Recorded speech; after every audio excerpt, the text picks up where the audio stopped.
Hi, welcome on Things to Consider. Today we're going to look at the things that you have to consider in the use of compressed air in blow-off and cooling applications.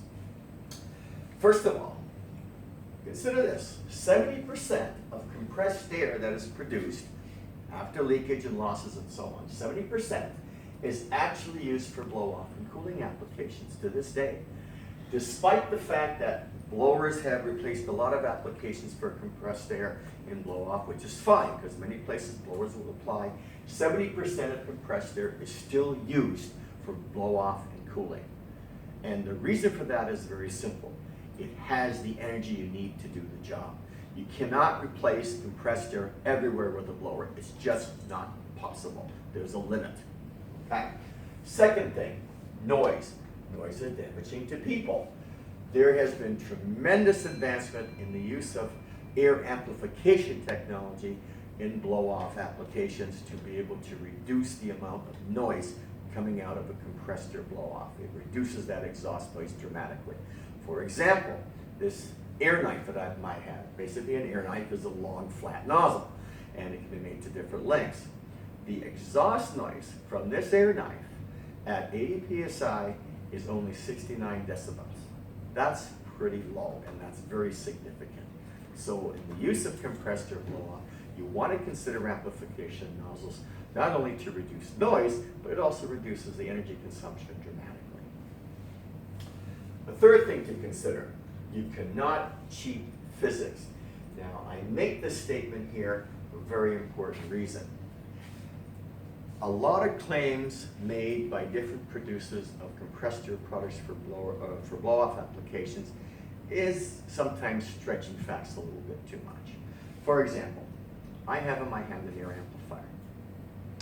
This particular amplifier takes compressed air, and the compressed air goes over a series of angles called Coulomb angles on the inside, which makes the air direct into this direction, and then creates a vacuum which draws in air from the surrounding atmosphere, mixes with the compressed air, and produces amplified airflow. And with proper measurement in a proper laboratory, we get an amplification ratio, which means 15 times the output of the compressed air coming in, coming out that end. That's 15 times amplification.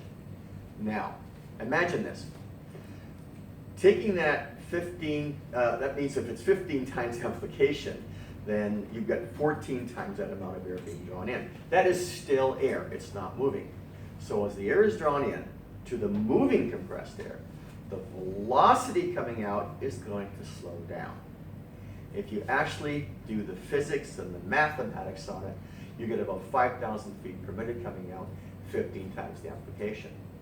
If we increase that amplification by drawing in even more air, the velocity has to slow down. So if you have, say, 25 times coming out, the velocity could be very slow, and you're not going to get a lot of work done because you're just not going to have enough force. So be very aware of how the physics works. So if someone's claiming a super high amplification far beyond that 15 for this particular size, be very dubious, because either the amplification figure is wrong or the velocity is wrong. Something's wrong somewhere. You cannot cheat physics. Fourth thing to consider, compressed air is not understood by most. And that's just the way it is. Universities, technical colleges, they usually have courses on hydraulics and pneumatics, very heavy on hydraulics, very little information on pneumatics. Regarding any of the technology on pneumatics, it's spread out all over the place. Consider a leak, for example. If you have a water pipe and it leaks and you see water dripping, you immediately want to fix that leak. If you see a compressed air line and it's leaking, you tend to leave it because the air is just going back into the atmosphere. Yet that leak is representing a tremendous amount of energy waste. So it's just something people are not aware of. And that's something Next Flow Air Products as a company is going to try to change. We're going to be making courses on compressed air. We're going to help develop knowledge base for able to teach people on compressed air and also help you make better decisions on choosing proper blow-off technology. But the point is right now, compressed air is simply not understood by many, and hopefully that's something that will help change in the future.